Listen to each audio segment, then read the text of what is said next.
You're tuned in to The Andrew Lawton Show. Trish Wood and Jacqueline Bynon, two incredibly accomplished and capable filmmakers, are telling the story in a documentary they're producing called The Trials of Tamara Lich. Now, I want to share just a little snippet of the trailer of this. We made a promise. Hold the line. I think we thought when the trucks left Ottawa, that was going to be the end of it. But we didn't realize that was just the beginning.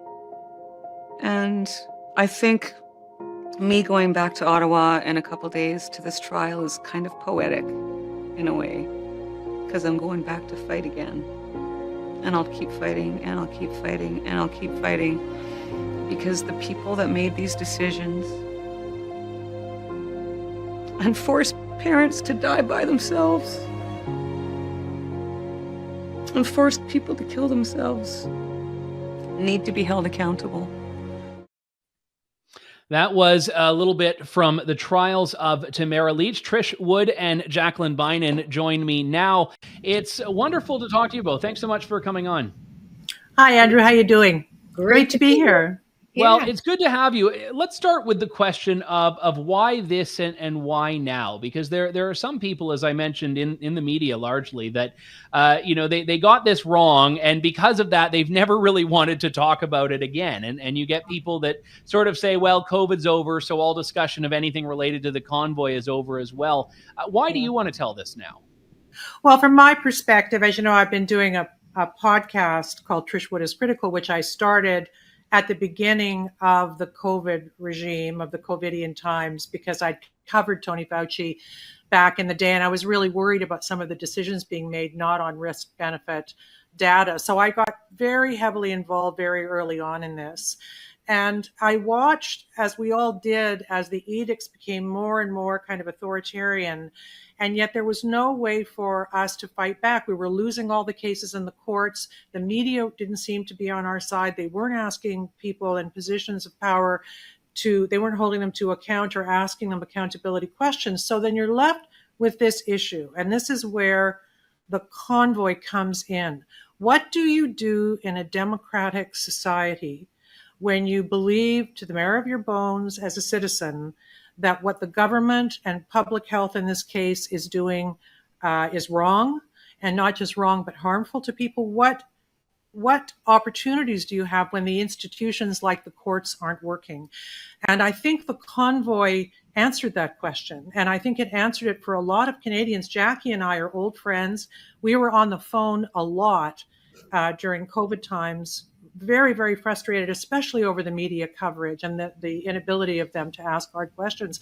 And when the convoy happened, we said to each other, wow, maybe that's what has to happen now to get people to start paying attention. Because remember, they wanted to talk to the Prime Minister. They went to Ottawa not to be bad or mean, but because they wanted to open discussion on the mandates. And he refused to talk to them after he spent a few days smearing them in the news media. So by the time they got there, the city of Ottawa was terrified about who these big galoots were going to be. So the question for me right now, and I'll let Jackie pick this up because she heard a lot of this I was inside the courthouse, she was outside with the people, is what do you do when the institutions that you've trusted all your life have stopped working for you and you believe that in the marrow of your bone? And if we lose the ability to protest en masse the way people did in Ottawa, then I think we've got a real problem here. Jackie.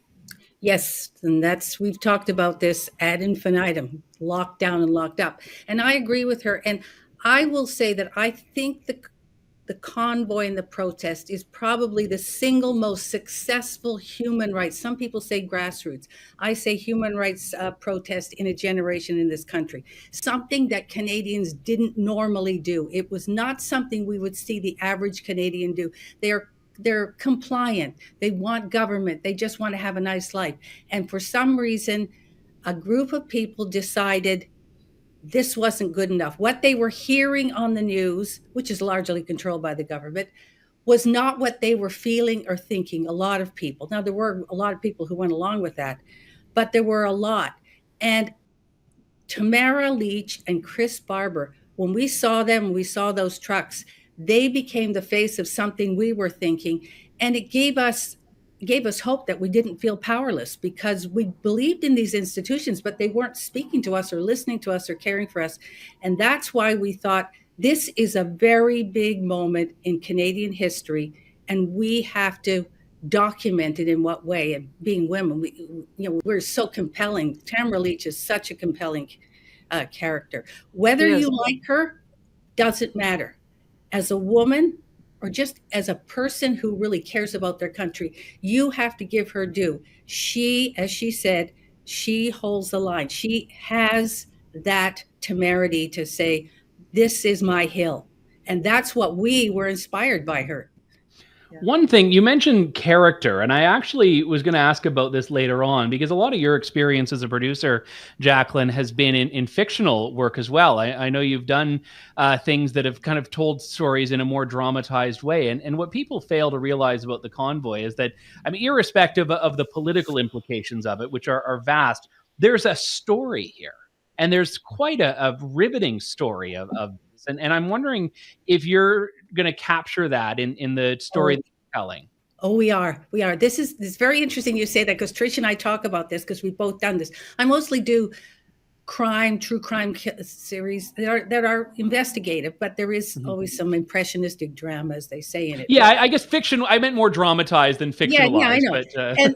But I wasn't besmirching your work. It's usually serial killers or people who do horrible things. Yeah.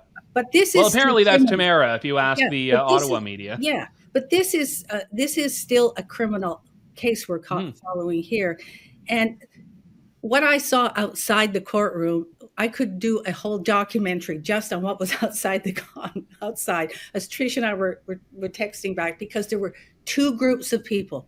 There were the people there supporting Tamara, which were, we talk about, Trish and I talk, two solitudes. These were the working class people. There was the tinfoil hat man who has the tinfoil hat, and he will be there outside with the Canadian flag as long as the trial goes on. There were other people who used to work for the government or work for RCMP, and they just were incensed. And then there was the legacy media, who were in a little camp by themselves. And we were there from about 8 o'clock in the morning till the end of the day. And there were these little skirmishes that would arise. And it was a very interesting to see that there were two different groups. And we tried to capture that, because I found the legacy media wasn't talking to any of these people. And, once you get past the look, because they don't look like the people who wear suits and go into work 9 to 5 in Ottawa. They don't look like them. They're just your average person. And once you start talking to them, they made a lot of sense, and they were more insightful than a lot of things you heard on the news. And that's what I found interesting, because I know when Trish was inside, she was telling a different story. There was two different groups in the courtroom. Well, it was your background with investigations has been incredible, and typically the media has always relished wanting to talk to real people and not wanting to talk to commentators, and it's amazing how that sort of has reversed. Like, I've seen stories that have been published about the Freedom Convoy that interview a criminologist, often the same one, that interview a criminologist from here and a professor from there, and don't actually speak to anyone involved in this. Yeah, and because it's a little because it's a grassroots movement, which I think it is. That's what I think, to your point, that's exactly what we're talking about. It's a little bit of anthropology when they do that, because I would frame this in a sense as a class struggle. And it's almost as if now the laptop class, some of the legacy media people, I'm not slamming them, they have hard jobs, but there is a suggestion that they view the convoy people, the people who attach themselves to the convoy, the people who protested with the convoy, as this exotic species, right? In the olden days, and I was there in the olden days, the media used to love working class people. We wrote, songs about coal miners, and we rushed to support them against the man, the corporate man and the bad government. And now it feels very much like the media, which we all know is, left-leaning now, virtually all of them, is not allied with the working people, which is why the smears from Trudeau of them being racist and sexist, homophobic, and how can we tolerate them, all that stuff really landed, because I think there is a huge divide between the laptop people, the legacy media people. We saw it in the courtroom. The trucker people were lined up behind the defense table.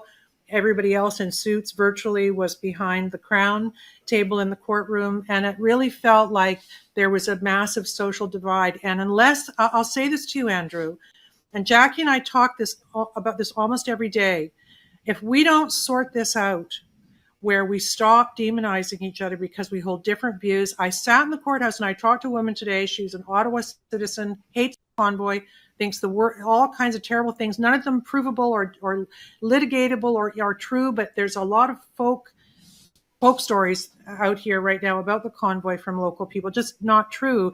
We had a really pleasant conversation, but she was saying things that if I hadn't been kind of hanging on to my seat the way I was, I would have been angry about. We cannot continue to demonize each other this way. And I feel that the convoy trial and the way the convoy has been treated by the media and the elites, if we can call them that, is a harbinger of this country blowing apart if we do not sort it out. We are Canadians. We share Canadian values. We all love hockey. We cried when the Humboldt bus crashed. We put the hockey sticks out. That's the stuff that binds us together. If we disagree on cultural things, that's fine. We can disagree. If we disagree on COVID policy, we can disagree about that too. But we have to stop with the ad hominem attacks on each other. And the convoy trial is really, really showing that. And that's a bit of what Jackie was talking about outside the building yesterday. I think whatever happens in this trial, it will go on. There will be many books, there will be many documentaries of people doing this because we haven't figured it out yet. This is a historic time in our country, and this protest and this trial, I think, is sort of where it may change, and we don't know what's going to happen. But whatever happens, things will never be the same. And I don't know if it's going to be good or bad, but I do think the reason why we're fixated on this is because we all know, no matter what side of the coin you're on, that this is a big moment and no one knows how it's going to end. I hope it ends well. Like Trish said, I hope it's where we can go. Like, remember the old days when you didn't know what your politics were? You would just still have a beer or a glass of wine with someone. I didn't know. I'll ask you, Jacqueline. I mean, when you make a documentary about a serial killer, for example, I think you can fairly safely say that 99.9% of the audience are going to line up with the serial killer is bad. At least I hope that. Maybe even 100 if you're lucky. Mm-hmm. When you make something about a topic that people aren't familiar with, and I actually love watching documentaries about things I'm not familiar with because I can go in kind of with a blank slate and I don't have a preconceived notion, and then afterwards you look into it and you have to sometimes separate out the filmmaker's bias, as you should from any product. But with something like this, I mean, anyone who knows about the convoy now probably has a pretty strong opinion about it one way or another, and I'm wondering how you, or if you, work against that in the story you're telling. And one example I've shared on my show is that my mother, lovely woman, very supportive of me and my work, not the convoy demographic, not a convoy supporter. And I kind of knew that public opinion was turning when she had said one day, unprompted, oh, you know, what they're doing to Tamara Lich is terrible. Because that was for her the hook. She maybe didn't realize that she didn't agree with the convoy, but she could agree with a mom that doesn't seem like the model criminal or the poster child for criminality. But I'm curious what your approach to this is on how you break through those preconceptions, whatever they are.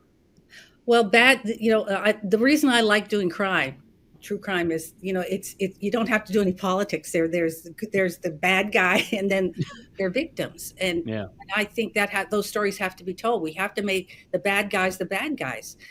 I think in this story, but all crime boils down to good and evil. And I think this story boils down to good and evil. And it depends, to use the words of Bill Clinton, depends on your definition of criminal and of good and evil. And I think that's when we talk about the two solitudes. I think you're either the convoy's good or the convoy's bad. Tamara Lich bad. That's what I think this boils down to. And it's really hard to find anything in the middle. That's why it's easy in a way to do true crime, because you already know who the bad guy is.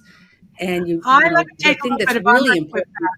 All right, let's get the tension in here, Trish. Go ahead. Oh no, I know she agrees with me. I would just circle back differently, because there are facts. Facts are things, right? Right. And Ray McGinnis has done a brilliant piece on the POEC that blows apart virtually every bad smear made against the convoy, right? Arson, no. Loaded weapons, no. Money from the Proud Boys, no. Like, all of that was wrong. Supported by Russia. CBC said that. False, false, false.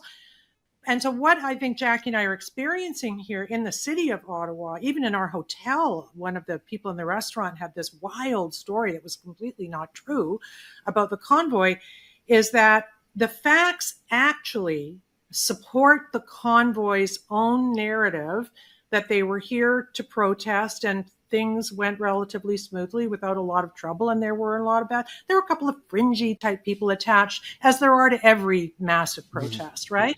But virtually all of the terrible things that made headlines about the convoy are demonstrably false.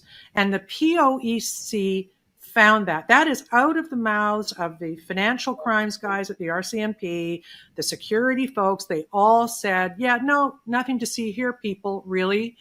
So what we're left with is a massive hearing that made findings of fact that was not reported in the mainstream media the way it should have been. And why wasn't it? It wasn't because they were complicit in pushing those fake stories, right? I mean, the arson story was absurd on its face. Only an idiot. Oh, and literally repeated on the floor of the House of Commons by people that have never apologized, that have never admitted that it was not just muddy or fuzzy or kind of two-sided, but demonstrably fictional. That's important too, because that part of the story that Trish is talking about didn't get covered as enthusiastically as the actual protest with the truckers. For example, when I was outside yesterday, there was one guy there who obviously was a retired public service worker. Like I would have bet my condo on it.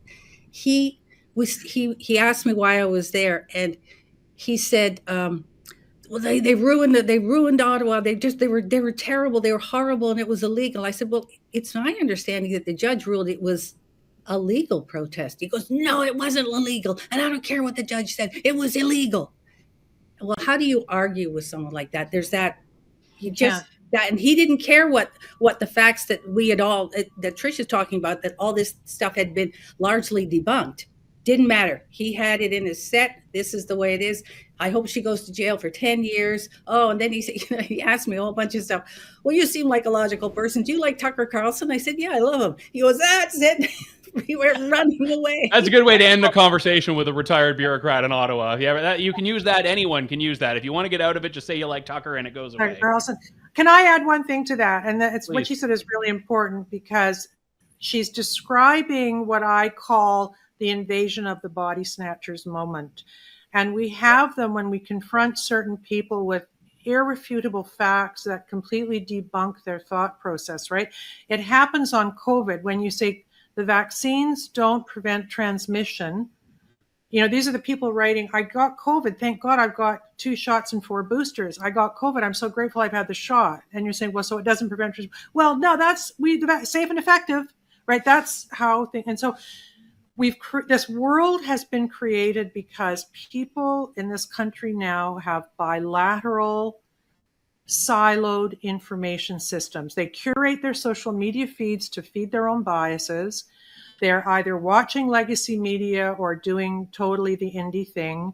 And so we live in 2 separate worlds, and we hold on to those in the context of a moral framework. So somebody challenging with facts, this happens in my own family. My oldest kid was a little bit like this a few years ago. He's softening, but he's like, Mom, you've always got facts. Stop attacking me with facts. And I always thought, as an investigator, well, that's a good thing, right? But this is a dangerous world. If the truckers' legacy is constructed out of these falsehoods that have landed so heavily on this very city that I'm in right now and used to live in and used to love, but has contaminated much of the thinking here, we've got a problem. It's no different than the witch trials. It's no different than any of the other kind of moral panic situations in history where McCarthyism, facts became irrelevant, and belief systems feeding tyranny took over, right? That's,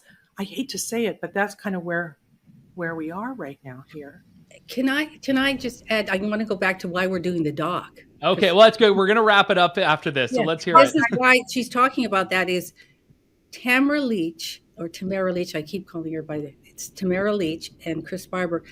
They are not your typical Canadian. They are willing, despite everything, despite the slings and arrows of outrageous fortune, they're willing to take arms against that sea of fortune and sit there and take it. And they are going to hold that line. And as a Canadian, you have got to admire their fortitude. And I think that is one of the things that I find so hopeful and exciting about Tamara. And that's one of the reasons why we wanted to dig deeper and do this documentary. Well, I'm certainly glad you are. It is called The Trials of Tamara Lich. We can put the graphic up on the screen there. I know you are having the trailer available. We played a little bit of it. And you're also doing a crowdfunding campaign, which people can chip into, not on GoFundMe, thankfully, because then they'd freeze your bank accounts and seize the money. So you've used Give, Send, Go, which has proven to be more reliable. Trish Wood and Jacqueline Bynon, wonderful to talk to you both. Thank you so much for coming on Can today. I make one small comment before we say goodbye? Yes, of course. You two are dangerous. The take up arms was metaphorical, because I know how mainstream media watches these shows, right? That's Shakespearean. We all know that, but I know. All right. You know, it's terrible that we've lost metaphor now in this day and age with the way the media works. So, all right. Well, now we have the context to add if they take you out of context. But good for the ratings anyway. Wonderful to talk to you, Trish and Jacqueline. Thank you, and looking forward to your continued coverage in Ottawa. Thank Bye.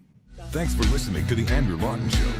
Support the program by donating to True North at www.tnc.news.